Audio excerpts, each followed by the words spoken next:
Good afternoon everyone. Today we are starting a new series of lectures in the history discipline. The paper that we are going to go through today is known as Social Formations and Cultural Patterns of the Ancient World, Part 1. This paper is taught in the first semester of history discipline in the University of Delhi, and it follows NEP syllabi, and in the NEP syllabi it is a core paper which is known as DSE 2.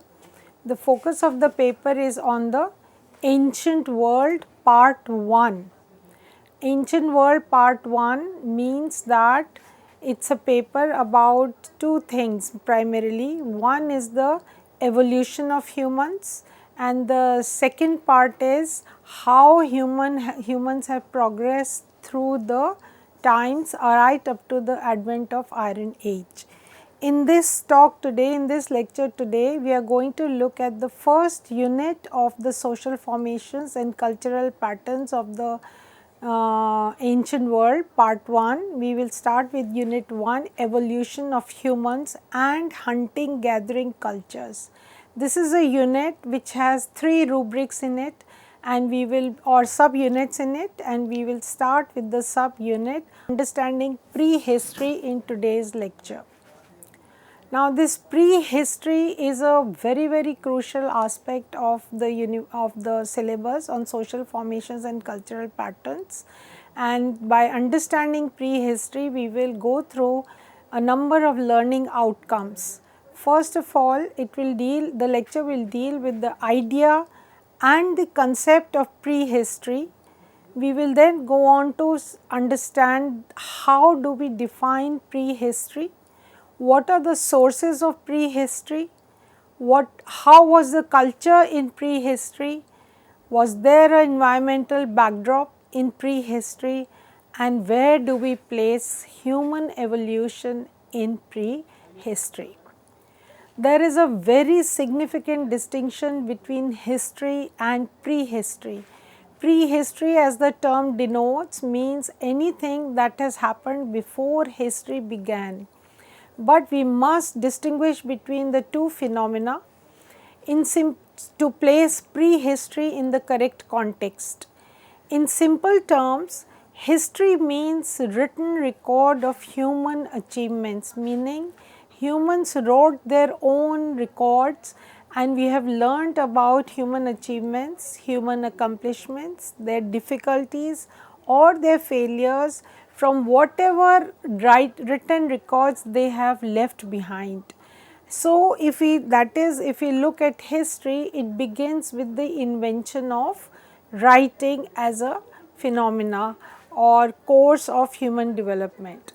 But by prehistory, we mean record of human achievements, record of human accomplishments, record of difficulties that humans faced, and the record of even human failures before writing was invented. That means, does this imply, we have to ask a question at this level, does this imply that before the invention of writing, human achievements, human accomplishments, human difficulties or the failures they may have encountered are not important? Well, we can't answer this question in affirmative.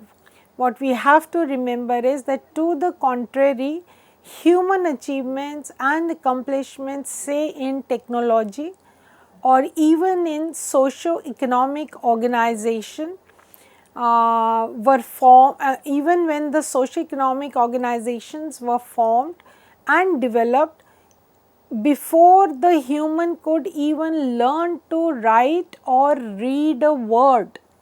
So, scholars have given their understanding of the concept of prehistory differently. Ralph and Burns et al., they state that the times before writing was a pre-literate period. Ralph and Burns have written World Civilization volumes. There are 3 volumes of it. We are concerned with volume A, which is the first volume of Ralph and Burns along with other scholars. They have turned the process of what I am referring to prehistory, they have termed it as a pre-literate period, meaning human at the time was not literate, so he or she could not write anything about themselves and could not leave behind written documents. While there are scholars like Gordon Childe and Brian Fagan, archaeologists and historians, both of them, they refer to the story of humans before the invention of writing as prehistory, something that has happened before history begins to be understood or before history begins to be written down. What we have to remember about prehistory is that the data, that is the matter on which an understanding of the phenomena can be made, data about prehistory is provided by a variety of fields. It is not just history.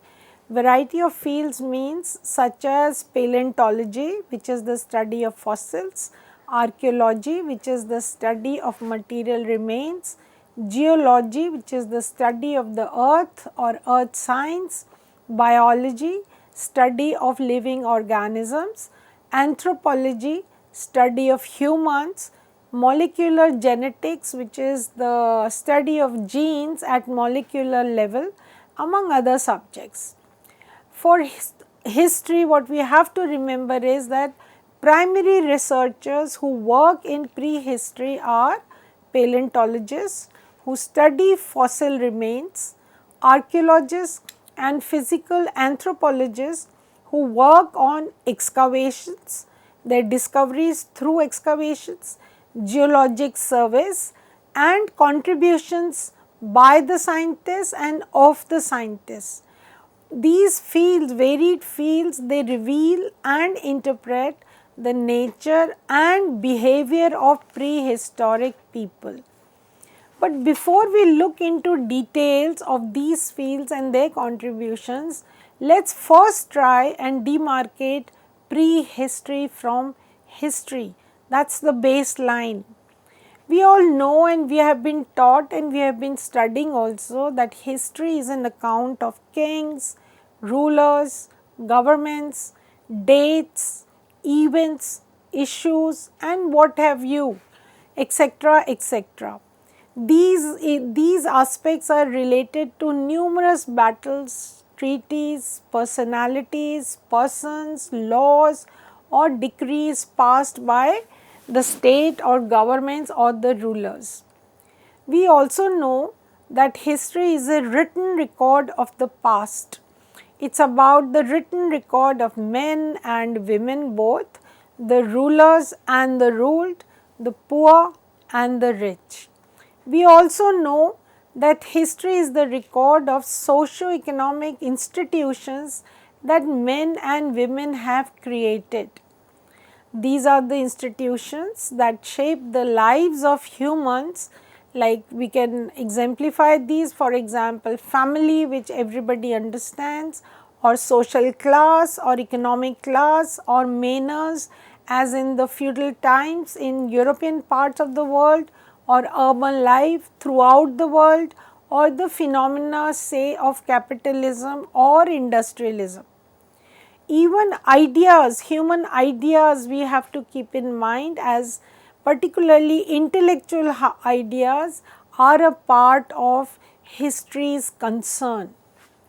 And most importantly, we have to remember that history constitutes an inquiry into the causes, impact and patterns of human social, economic and political organization.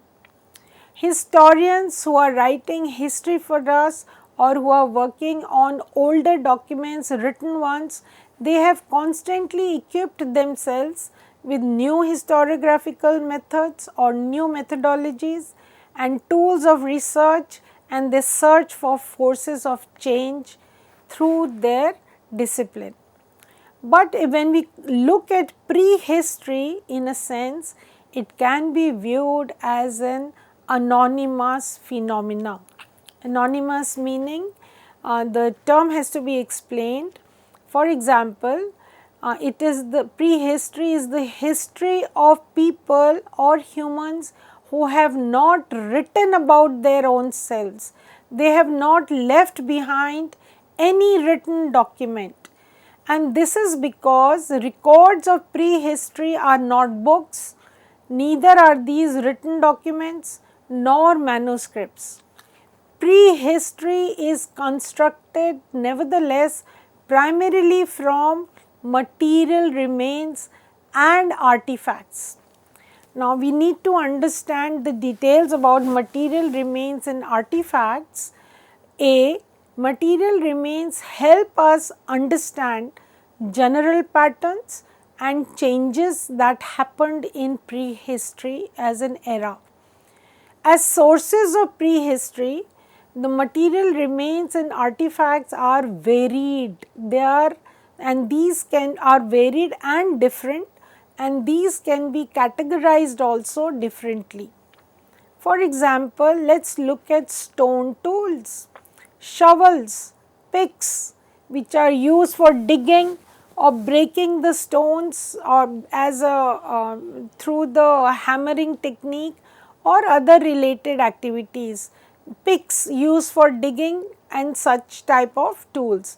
Similarly, we look at weapons used for hunting, killing of animals.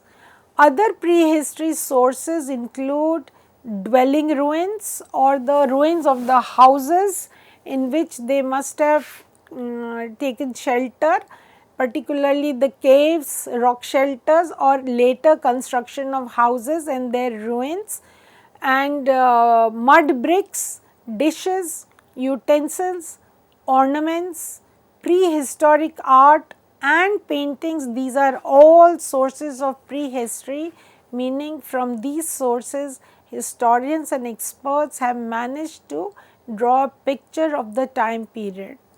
There are also such artifacts are also extremely valuable, as these make us understand about the life of humans in prehistory. We also have to remember additionally the material remains and artifacts help us provide knowledge about the modes of living of the human species in prehistory. There is another distinction between prehistory and history that we have to keep in mind. Prehistory differs from history in terms of chronology too. It goes back to millions of years and thousands of years. And prehistory and history, the two phenomena can be divided also as the age of stone and the age of metal. The age of stone is prehistory, meaning that prehistory is about the stone age, whereas age of metals coincides with history. The stone age is further subdivided into a three-age system. In simple terms, these are the old stone age, middle stone age and the new stone age. Historically speaking, old stone age is coterminous with Paleolithic. Now, this is a technical term for a huge timeline studied by scholars. Paleo literally means old or ancient and lithic means related to stone. So, it is an old stone age. In history, it is used as Paleolithic as a phenomena. Similarly, middle stone age coincides with Mesolithic. Meso means middle and lithic means related to stone. So, it is the middle stone age. And then we come to the new stone age with the title Neolithic period of history. Again, neo means something new or recent and lithic means related to stone. So, Neolithic period of history, these three periods Paleolithic, Mesolithic and Neolithic together form periods of prehistory. Again, each of these ages takes its name from the type of stones used in the making of tools and weapons which were invented and manufactured during different stone ages. Paul Tournal is a familiar word. You may not have though known about him, but it is important to remember. Paul Tournal, a Frenchman, was 22 years old and he was a student of chemistry when he originally coined the term prehistoric to describe the findings he had made in the caves of southern France. So, the term prehistoric is an original usage by Paul Tournal, and then Daniel Wilson, he introduced the concept of prehistoric into English somewhere in 1851 or 1857. He wrote in a volume about this concept as prehistory, and ever since prehistory is adopted, adapted to and used in English, and prehistory is a phenomena by itself divided from history. And ever since the term prehistory acquired popularity, once it became once it began to be distributed, circulated among the intellectual circles. But prehistory, once it acquired popularity, it begins to be treated as a distinct phase of human evolution.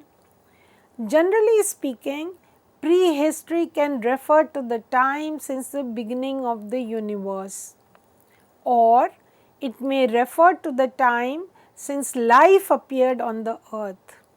More specifically, however, particularly for students of history, by prehistory we mean the time since human-like beings appeared on the face of the earth. And to be in specific terms, what this means is that we as students of history must appreciate the time period of prehistoric past on its own terms and simultaneously study that how it became a prologue to the present.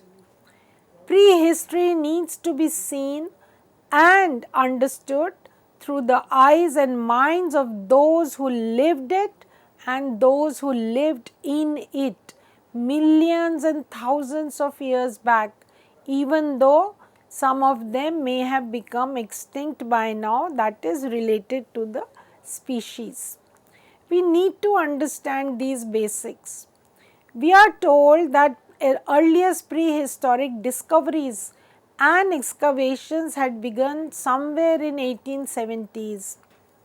At that time, a German discoverer, Heinrich Schliemann, had found the remains during his excavations. He had found the remains of 9 cities, as he explained, which were stratified or layered out one on top of another. So, Schliemann announced while digging up and through his discoveries that the 7th layer that he was excavating from the soil was the city of Homer's Troy. Subsequently, archaeologists made more excavations from 1922 onwards. And then the discoveries brought out in Iraq the settlements of Ur city state and Uruk city state, and then we came across the famous Leakey family which had begun excavations in East Africa and took to define what means origin of humankind. By 1980s, burials were excavated in China and Guatemala, Guatemala meaning Central America, neighboring or bordering to Mexico. Then came up the famous discovery of Tutankhamun's tomb in Egypt with layers of gold in his mummified tomb, and ever since Tutankhamun had been given the title as the Golden Pharaoh. All these discoveries made prehistory appear as a fascinating subject. And so in the 19th century, popular imagination began to be stirred up in the field. And what we see and witness is that chronicles of world prehistory began to be written, and these continue to be written from the testimony of millions of human fossils, chipped stones, animal bone fragments, also from potsherds, pollen grains, clay tablets, ornaments, even ancient textiles, as some scholars would like us to remember. This data may seem very trivial, but we have to remember that the results are not to be seen as trivial, because prehistory is generally understood to be the record of collective cultural heritage of all of us, of everyone, that is of all humankind on the earth. Prehistory is the collective cultural heritage of everyone. There is another aspect of prehistory with which we have to become familiar: use of the term and concept of culture in prehistory. So, all of us live within a culture, and to define culture in prehistory means it has to be demarcated very, very differently, and we will look into that slightly later. Thank you.